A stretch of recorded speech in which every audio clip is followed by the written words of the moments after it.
ఇక మరో topic కఫాలా system. కఫాలా system అంటే మనం ఎంజీరావు గారు సౌదీ అరేబియాలో వింటూ ఉంటాం. సో రీసెంట్గా సౌదీ అరేబియా ఈ కఫాలా వ్యవస్థను రద్దు చేస్తూ నిర్ణయం తీసుకుంది. సో ఈ కఫాలా వ్యవస్థ వల్ల కలిగే ప్రయోజనాలేంటి, ఎస్పెషల్లీ భారతీయులకు? ఎందుకంటే సౌదీ అరేబియాలో చాలామంది భారతీయ కార్మికులు ఉంటూ ఉంటారు, అక్కడ పనిచేస్తూ ఉంటారు. అసలు ఈ కఫాలా వ్యవస్థ అంటే ఏంటి, ఎక్స్ప్లెయిన్ చేయండి ఎంజీరావు గారు. మొత్తం ఇప్పుడు సౌదీ అరేబియాలో 1,30,00,000 మంది ఇతర దేశస్తులు లేబర్గా పనిచేస్తూ ఉంటారండి.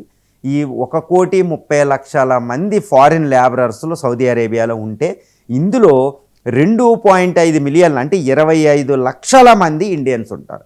ఈ 25 లక్షల మందిలో ముఖ్యంగా ఎక్కడి నుంచి వెళ్తారంటే కేరళ, తర్వాత ఆంధ్రప్రదేశ్, తెలంగాణ, ఛత్తీస్గఢ్, మహారాష్ట్ర, గుజరాత్, యూపీ, ఈ వెనకబడిన అంటే ఈ ఆంధ్రప్రదేశ్లో రాయలసీమ లాంటి వెనకబడిన ప్రాంతం, తెలంగాణలో వెనకబడిన జిల్లాల నుంచి, కేరళలో ముఖ్యంగా ముస్లిమ్స్, ఛత్తీస్గఢ్ లాంటి ఇలాంటి వాళ్ళు లేబరర్స్గా అక్కడికి వెళ్తారు. ముఖ్యంగా ఇండియన్స్ అక్కడ పనిచేసే వాళ్ళు ముఖ్యంగా బార్బరర్స్ అని, డ్రైవర్స్ కానీ, కన్స్ట్రక్షన్ యాక్టివిటీ నిర్మాణ పరిశ్రమల్లో, తర్వాత technical, high skilled, doctors, professionals, ఇలా అన్ని కేటగిరీస్ సౌదీ అరేబియాలో పనిచేస్తారన్నమాట.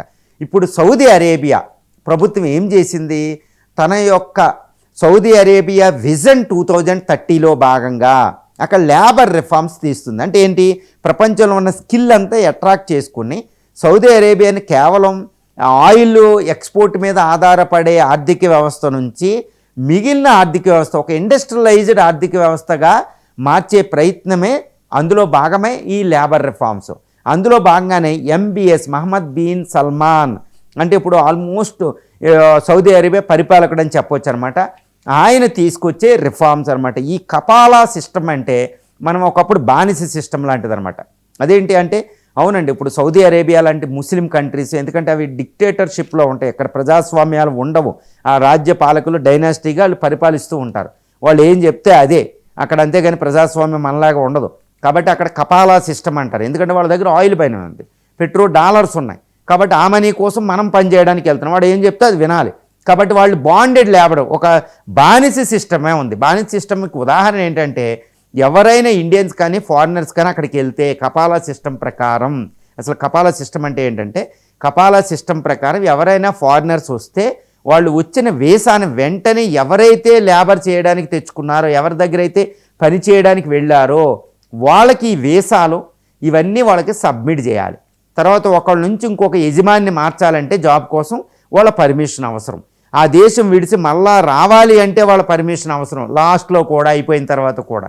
తర్వాత ప్రతి విషయంలో కూడా లీవ్ కావాలంటే వాళ్ళ పర్మిషన్. అదే కాదండి, దేశం విడిచి వెళ్ళాలన్నా, మళ్ళీ రావాలన్నా, ఒక యజమాని నుంచి ఒక యజమానికి మార్చుకోవాలన్నా వీసాలన్నీ సబ్మిట్ చేయడం, లీగల్ డాక్యుమెంట్లు అన్నీ వాళ్ళకి సబ్మిట్ చేసేయాలి.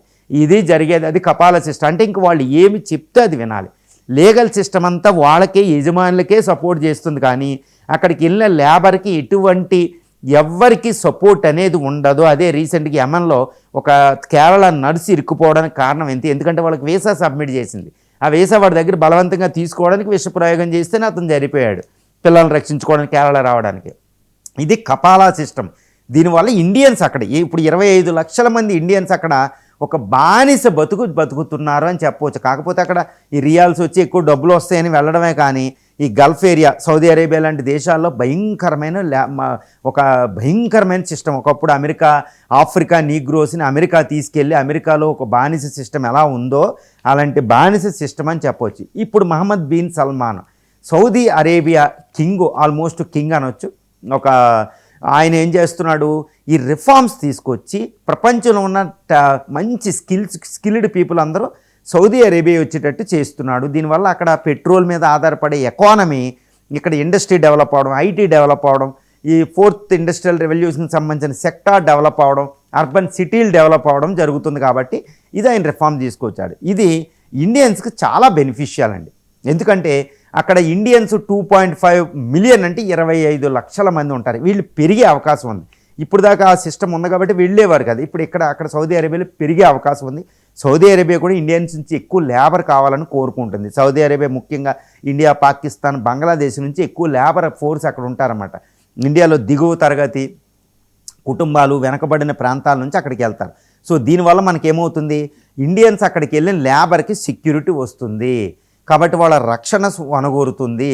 దీంతోపాటు వాళ్ళ ఇన్కమ్స్ కూడా పెరుగుతాయి. యజమానులు మార్చుకోవడం వల్ల శాలరీల మీద కాంపిటీషన్ పెరుగుతుంది. సో ఇండియన్స్కి అక్కడ నుంచి ఇండియాకి అక్కడ నుంచి రెమిటెన్సెస్ పెరుగుతాయి.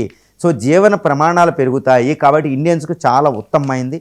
ఇప్పుడు సౌదీ అరేబియా ఈ చర్య తీసుకుంది కాబట్టి మిగిలిన గల్ఫ్ దేశాల మీద కూడా ఒత్తిడి ఉంటుంది. ఎందుకంటే ముఖ్యంగా ఇండియన్స్ అందరూ సౌదీ అరేబియా వెళ్తే ఇప్పుడు యుఏఈ, యునైటెడ్ అరబ్ ఎమిరేట్స్, పక్కనున్న ఖతారు, ఈ మిగిలిన దేశాల మీద ఒత్తిడి వస్తుంది అనమాట. ఎందుకంటే ఇండియన్ మంచి స్కిల్డ్ పీపుల్ తెచ్చుకోవాలంటే వాళ్ళు కూడా ఈ కఫాలా సిస్టమ్ని రద్దు చేయాలి, కనీసం రిఫార్మ్స్ తీసుకురావాలి. సో ఇండియన్స్ గల్ఫ్లో ముఖ్యంగా ఇండియన్స్ ఎంతమంది ఉంటారంటే ఆల్మోస్ట్ 1 కోటి మంది ఉంటారండి. 1 కోటి మంది ఉంటారు. మనకి ఎక్కువ రెమిటెన్సెస్ అమెరికా తర్వాత గల్ఫ్ రీజన్ నుంచి వస్తాయి. సో సౌదీ అరేబియా తీసుకుని కఫాలా సిస్టమ్ రద్దు అంటే బానిస సిస్టమ్ రద్దు అనేది ఇండియన్స్కి అక్కడ సెక్యూరిటీ ఇవ్వడంతో పాటు మిగిలిన గల్ఫ్ దేశాల మీద అంటే ఆల్మోస్ట్ ఆర్గనైజేషన్ ఆఫ్ ఇస్లామిక్ కంట్రీలు ముఖ్యంగా జీసీసీ గల్ఫ్ కోఆపరేషన్ కౌన్సిల్ లాంటి దేశాలు ఇండియన్స్కి ఎక్కువ ప్రయారిటీ ఇస్తాయి అనేది ఇక్కడ జరుగుతుంది. కాబట్టి ఇది is biggest news for the Indian labourers, those who are working in the Gulf region. ఈ ఫ్యూచర్లో వెళ్ళడం కూడా ఈజీయే. కాబట్టి సెక్యూరిటీ పెరుగుతుంది. ఇది ఒక చాలా మంచి చర్య జరిగినట్టు సౌదీ అరేబియా నుంచి మనకి ఇది మనకి గుడ్ న్యూస్ అని చెప్పుకోవచ్చు.